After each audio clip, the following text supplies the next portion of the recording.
Amigos, bienvenidos a la entrevista con Jesús González. En el día de hoy nos acompaña Alfredo Orange, ex precandidato presidencial por el Partido Revolucionario Democrático. Abarcaremos distintos temas. Uno de ellos, muy importante, será el tema agrícola, que es un tema que va a crear sensibilidad en el próximo gobierno, y aquí abarcaremos distintos puntos de este sonado tema. De inmediato iniciamos esta entrevista. Recuerde que parte de lo que somos es lo que decimos.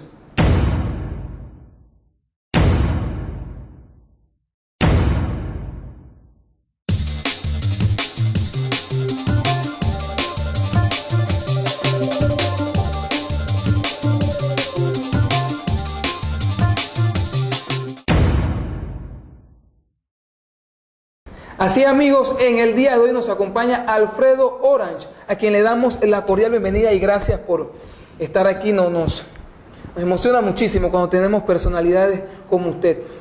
Y para entrar en tema, muchas veces se habla de democracia, de institucionalidad y un sinnúmero de conceptos que al final, cuando vemos en la práctica, no se da. Usted, en su experiencia, háblenos acerca de estos temas, estos conceptos. En primer lugar, muchas gracias, Jesús, y por tu conducto al grupo de jóvenes que dirige este canal tan importante de televisión por internet. Yo pienso que es bueno poder explicar en un lenguaje sencillo el tema de la institucionalidad. Las instituciones son el elemento fundamental o las patas de la mesa sobre la cual descansa el proceso democrático de cualquier nación, cualquier conglomerado humano. La institucionalidad es fundamentalmente el respeto a las diferentes formas de actuación de un gobierno. En otras palabras, el respeto al Poder Judicial, el respeto al Poder Legislativo, el respeto al Ejecutivo, que tienen que colaborar armónicamente, pero de manera separada. Exacto. Esto en una sociedad civilizada es lo que nos permite convivir. Esa es la parte fundamental. Y en la medida que las instituciones sean fuertes, en la medida que las instituciones se respeten, en esa misma medida vamos a tener una mejor calidad democrática, o sea, una mejor calidad de convivencia. Porque de lo que se trata es que una colectividad, cualquiera que ésta sea, pueda convivir en paz, pero con justicia. Usted nos mencionaba que ha sido ministro en varias ocasiones, por ende ha visto transcurrir distintos gobiernos. Ahora estamos en el presente. ¿Cómo se ha manejado eso? ¿Siguen unidos los poderes o hay que descentralizarlos? Bueno, en este momento nosotros estamos viviendo una crisis de institucionalidad real. Aquí desde el Ejecutivo se ha atentado contra la institucionalidad del país de manera notoria, contra la misma Corte Suprema de Justicia, dominada por el Ejecutivo, el Legislativo a través de una serie de artimañas que se maneja del Ejecutivo, y eso no es bueno para la nación. De esto no se trata de una crítica directa ni indirecta, sino que no es bueno para el sano convivir de cualquier nación, y nosotros tenemos que hacer el esfuerzo para recuperar esa institucionalidad, especialmente por las nuevas generaciones. Exacto. Y las que vienen.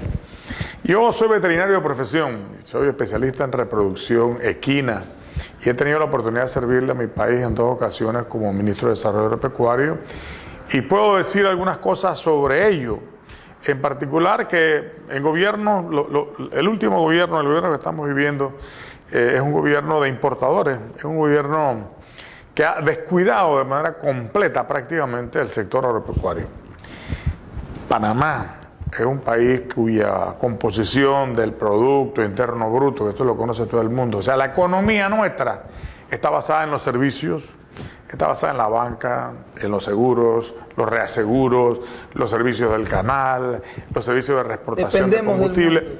Es correcto, un poco más del 85% de nuestra economía descansa sobre ese segmento. Sin embargo, aunque pequeña la composición de la agricultura, que participa en apenas un 6 o 7% de esa gran masa, le da trabajo a casi 500,000 de panameños de manera directa o indirecta.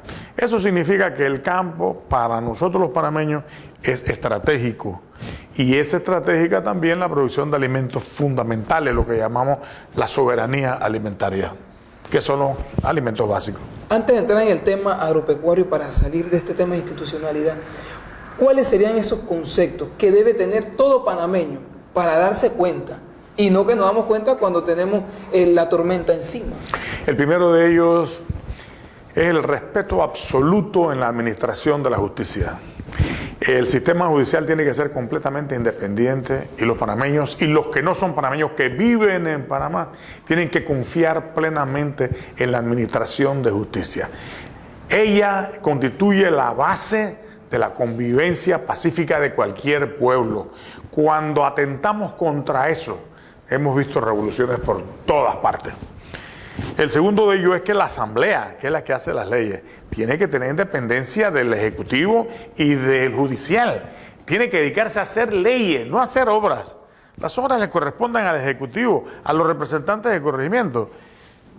Sin embargo, necesitamos cuerpos colegiados donde se hagan leyes de consenso, donde haya debate. La única forma de llegar a obtener las mejores leyes posibles, los mejores argumentos posibles, es debatiéndolos públicamente y debatiéndolos como se hace en todos los países, en todo parlamento que manejan democracia. Eso es correcto, y esa es parte esencial del poder constituir un poder legislativo fuerte.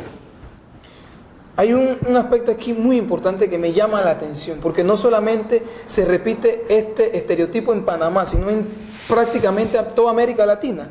Ese afán de querer tener poder, porque en su experiencia, ¿por qué cree usted que se da repetidamente? Yo pienso que hay un componente nuevo en la política que tiene que ver mucho con los intereses económicos. Yo pienso que las expresiones economicistas de los gobiernos llevan a las personas a ambiciones desmedidas de querer permanecer más allá de las que las constituciones le permiten en el ejercicio del poder. Mire, no hay nada peor para la preservación de la democracia que la gente que quiere perseverar en el poder o cuidarse con el poder. Es por eso que la actuación desde el poder tiene que ser eficiente y sobre todo transparente. Nosotros los ciudadanos, que somos los dueños del poder colectivo, tenemos que exigir no solamente la transparencia, la rendición de cuentas también. Usted cuando trabaja con los dineros del pueblo, los dineros públicos, tiene que saber que tiene que decirle a ese mismo pueblo cómo los utiliza. Pero el panameño no exige, o exige y no se le da. Nos falta la cultura de exigir rendición de cuentas. Los mecanismos los tenemos todos. Es que el poder reside en la colectividad, no en las minorías que manejan el gobierno en un momento determinado. Es del colectivo. Exacto. Nos tenemos que ir a la primera pausa para publicidad, pero al regreso seguiremos debatiendo este tema y el tema agrícola, que es el por el cual lo hemos invitado a usted en el día de hoy. Nos vamos a la pausa, en minutos regresamos con más de esta entrevista.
Gracias por continuar con nosotros y avanzamos con más de esta entrevista. Y ya para salir del tema de institucionalidad y de si debe o no debe perpetuarse en el poder un gobierno, me llama a mí la atención por lo general el panameño como que no toma conciencia de esta problemática, que por lo general son los políticos los que lo dicen, pero se toma como represalia, como que es el político, la oposición, perdón, que no quiere ver al oficialismo y siempre le saca los trapitos sucios.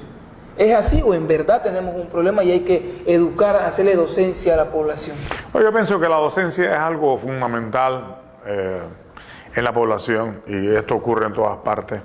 Sin embargo, yo creo en la sabiduría popular, creo en el sentido común de la mayoría de los habitantes de un país, y Panamá no escapa de esa realidad. Si hay una cosa que a los panameños no nos gusta, es la reelección ni la permanencia en el poder. Cuando sospechamos que se están haciendo artimañas para quedarse en el poder y con el poder reaccionamos de manera inversa. Eso ya lo hemos visto en elecciones aquí en este país. Por lo tanto, yo creo que un ejemplo muy claro para mí ha sido que la elección de la vicepresidenta para el señor Arias, que me parece una persona normal, un panameño con buenas calificaciones, no le ha sido positiva desde el punto de vista político, o sea, de votos, porque el panameño percibe que es continuidad. Continuidad de poder. Y esto no le ha hecho bien. Exacto. En el caso muy específico que usted menciona de la primera dama, esto es un grito, un avance de que el presidente tiene la intención de perpetrarse. Yo creo que esa es la interpretación del panameño común y corriente. Debo hacer la salvedad. Hay otras opciones. De perpetuarse en el poder a través de la primera dama, pero debo hacer la salvedad de que estamos frente a una excelente primera dama que ha hecho un buen trabajo y una gran señora. No tiene nada que ver esto con el efecto político que causa en una nómina presidencial. Se desestima la labor realizada por las anteriores primera damas. Yo pienso que opaca a la labor que ella ha venido haciendo, que ha sido buena. En esta dupla o en esta dupleta electoral, yo pienso que no le hace bien al candidato del gobierno. Lo ha frenado, en nuestra opinión, lo ha frenado completamente, porque, repito, el panameño lo percibe como una continuidad, como una reelección, entre comillas, de la misma familia real. Entonces, no es el caso. Nosotros queremos no un gobierno que siga haciendo cambios, lo que queremos es un cambio de gobierno.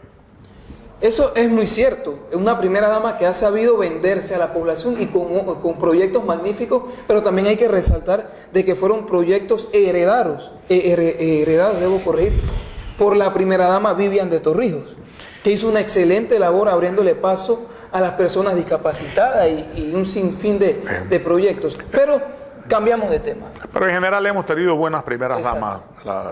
En la República, en general, hemos tenido buenas primeras damas. Muy sensible con los problemas sociales. Muy sensible que y a la sociedad. Hacia ellas nuestro respeto.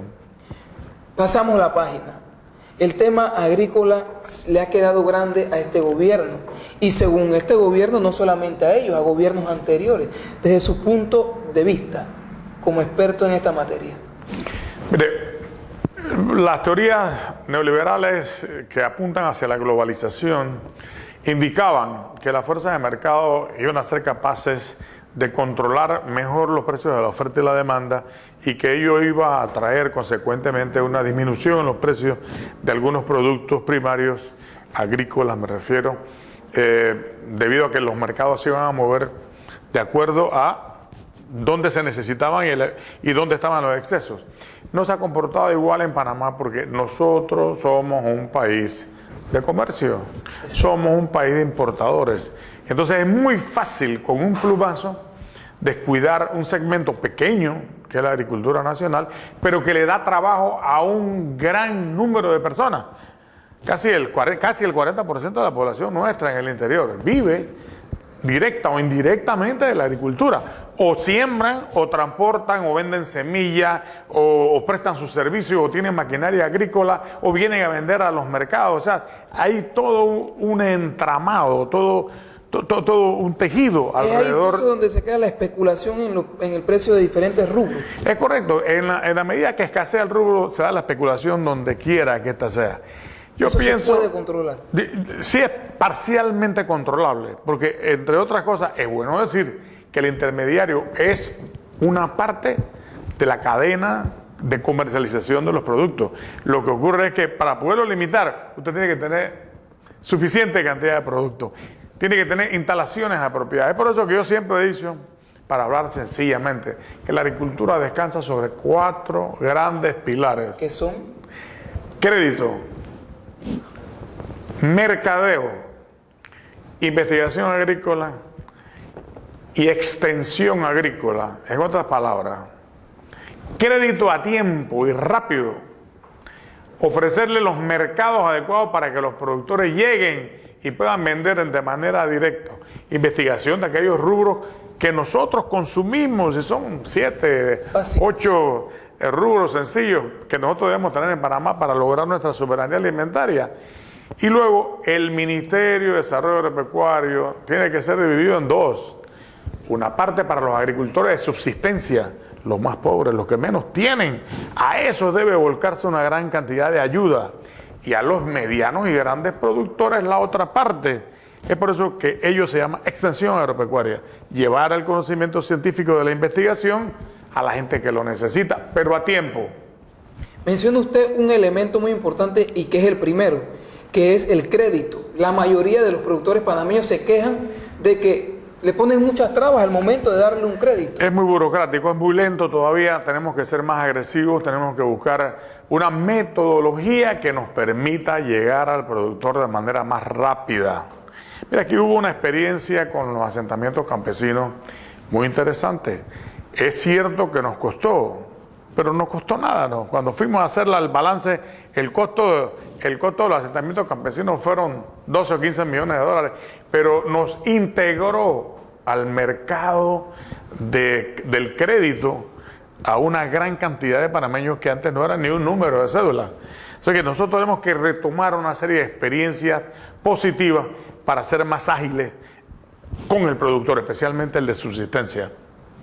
Nos dice don Alfredo Orange que por lo general el 40% de la población vive de la agricultura, pero ¿Directa o indirectamente? Indirectamente. Pero ¿consume el panameño todo lo que come? Esta respuesta nos la dará al regreso de este corte comercial. Enseguida continuamos con más.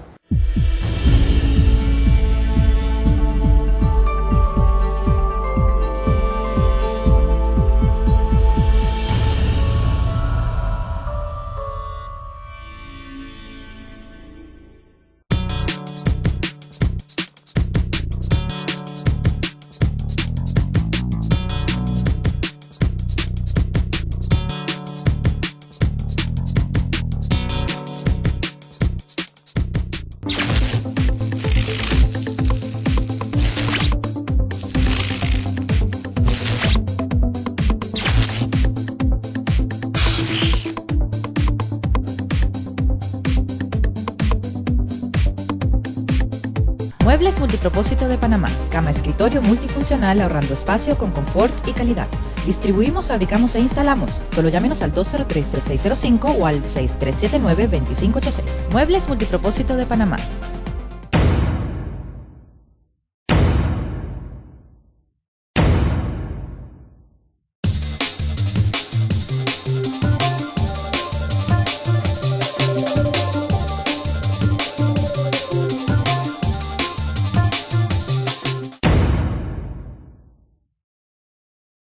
Gracias por continuar con nosotros y antes de irnos al cambio le preguntaba, ¿qué tan cierto es que el panameño consume todo lo que se produce aquí? Le pregunto esto porque en el distrito de La Chorrera específicamente se concentra la mayor producción de piña, pero esa piña pocas veces se consume dentro del distrito, que es algo que causa un poco de gracia porque se produce allí, pero la mayoría de los chorreranos no comen la fruta esta. Bueno, yo tengo la satisfacción de haber estado en el inicio de las siembras de piña en Sanguenga. Exacto, Sanguenga, Herrera, Sanguenga. Herrera también, todos estos corregimientos muy importantes, sobre todo porque se cultiva una piña, la M2, que es una piña muy especial, porque no tiene acidez, es una piña muy dulce, tiene poca fibra y es muy codiciada en los mercados del exterior y se exporta mucho. Yo pienso, Jesús, que los panameños cada vez estamos consumiendo más fruta, fíjese. Yo pienso que se consume ya un poco de fruta nacional, especialmente piña, sandías, melones, mucho más que antes, ¿no? Inclusive los panameños no consumíamos sino una baja cantidad hablando de carnes ahora, de productos del mar. Ya somos consumidores altos de pescado y productos del mar. Pero sí, los panameños tenemos la suerte de tener 7 millones de hectáreas en el país, de las cuales casi 3 millones de hectáreas son favorables para nuestra producción agropecuaria. Pastos, granos, carnes, leches, etc. Y debemos consumir lo nuestro primero que todo. O sea, en otras palabras, tiene que haber una protección de la producción nacional. Y esa protección es compleja. En otras palabras, no es una protección para dañar al consumidor, todo lo contrario, para que le lleguen mejores precios al consumidor, pero que el productor tenga un rédito adecuado a su esfuerzo. Exacto. Nosotros conversábamos con un aspirante a la alcaldía del distrito de La Chorrera, y usted me disculpa que no quitemos el dedo del renglón, y él nos manifestaba de que no es que no se come allí, sino que el revendedor va a la producción y compra lo que quedó. O sea, que no es que se quede allí. Pero cuando vamos a la provincia de Chiriquí, que es donde se produce la mayor cantidad de rubros de este país, ahí sí se queda. Entonces, el revendedor compra buen producto. ¿Cómo se interpreta esto? Bueno, recordemos que La Chorrera queda al lado de la ciudad de Panamá, que es la mayor consumidora de productos agrícolas y no agrícolas de la República. Entonces, para muchos intermediarios es muy fácil llegar a comprar al productor directamente en el campo y luego traerla a los centros de consumo. Es un fenómeno comercial y de mercadeo diferente al de Chiriquí. Pero sí me gustaría decirle que La Chorrera, que es uno de los centros de producción agrícola más importantes que tiene este país, el más importante que está al lado de la ciudad de Panamá, necesita un buen mercado de abastos. Yo pienso que hay algo de la cadena del frío que se está haciendo, pero ahora mismo no tiene mercado agrícola adecuado. Adecuado no lo tiene, ni tiene un buen matadero. Y La Chorrera necesita, por razones de salubridad y por razones de producción, que es muy alta. Ustedes tienen grandes cantidades de rubros, tienen avicultura muy buena, tienen ganadería muy buena, tienen frutas magníficas y al lado de los principales centros de consumo y sobre todo cerca de los aeropuertos para la exportación a más de los puertos del canal. Pero es que precisamente por todos estos elementos que usted acaba de decir, es que no se explica cómo le sucede esto al chorrerano que vive ahí mismo. Porque necesita un centro de abastos, necesita un gran mercado central. Esa es la parte donde flaquea. Es correcto. En la parte del mercadeo, lo que decíamos, el segundo pilar de la agricultura. ¿Pero qué está pasando con el Instituto de Mercadeo Agropecuario? Necesita estructurar eso en La Chorrera, porque ya La Chorrera es La Chorrera, Capira, Arraiján, que ya es un conglomerado de más de 600,000 personas. Exacto. Entonces, eso le va a servir inclusive a la capital. Estamos al lado del canal, o sea que yo pienso que es una gran oportunidad para Panamá Oeste. En el aspecto que usted nos habla, que hay que mercadear, se tiene que dar a conocer lo que producimos. ¿Qué está pasando con el Instituto de Mercadeo Agropecuario? No está cumpliendo con las funciones por las cuales fue creado. Yo pienso que ellos necesitan ser más agresivos, tener políticas un poco más formales, pero además necesitan de infraestructura. Yo repito, Chorrera necesita infraestructura agroindustrial. Es importante tener los mercados adecuados, es importante tener los beneficios o rastros o mataderos adecuados, porque es más fácil. Es un matadero pésimo el que se encuentra. Pésimo, es muy mal ubicado. Y mal higiénico también. Pero fíjese usted que sería más higiénico, más conveniente, más económico para la ciudad capital beneficiar las reses en La Chorrera o en cualquier zona de Arraiján, al oeste de la provincia, que traerlos hasta la ciudad de Panamá, porque nuestros mataderos quedan más bien hacia el este. Porque incluso hay una empresa de fabricación de puerco que tiene su matadero, y precisamente porque el de La Chorrera no cuenta con las condiciones. Es correcto. ¿Quién le pone el cascabel al gato? Yo pienso que definitivamente es una obra ineludible que hay que hacer en Panamá Oeste, grandes instalaciones agroindustriales para beneficio tanto de los productores locales como los no locales que pueden llegar a procesar sus alimentos ahí para venderlos al gran centro de consumo que es la ciudad de Panamá y Colón, o exportarlos a través de los puertos del canal y el aeropuerto de Panamá. Usted es miembro activo del Partido Revolucionario Democrático. ¿Cómo va a atacar el Partido Revolucionario Democrático de llegar favorecido a la presidencia este problema? Que es el que le preocupa en realidad a la población, porque cada día la canasta básica sube. Bueno, no hay ninguna duda que el PRD reúne una gran cantidad de profesionales panameños, bien formados, con una mística importante, sobre todo en el campo agropecuario, en donde ha estado su gran fortaleza. Nosotros tenemos un programa muy ambicioso y tenemos personas muy dedicadas en este tema, como el ingeniero Salcedo, que es un productor exitoso de Panamá Oeste, avícola, el señor Cortizo, que ha sido ministro, que está muy al tanto de todas estas políticas, el ministro Salazar. Todos ellos conformamos un equipo de experiencia agropecuaria para ponerla al servicio de este sector. A todos nos preocupa el alza constante de los alimentos básicos y tenemos que entrar con un programa agresivo de los 4 pilares que mencionábamos, y eso se tiene ya hecho y vamos a podérselo ofrecer a la población inmediatamente después de las elecciones. Al regreso del cambio vamos a hablar acerca de este plan agropecuario con que cuenta el Partido Revolucionario Democrático. Nos vamos a la última pausa para publicidad. Al regreso continuamos con la parte final de esta entrevista.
Gracias por continuar con nosotros y ya prácticamente en el segmento final, hoy con don Alfredo Orange del Partido Revolucionario Democrático, debatiendo distintos temas.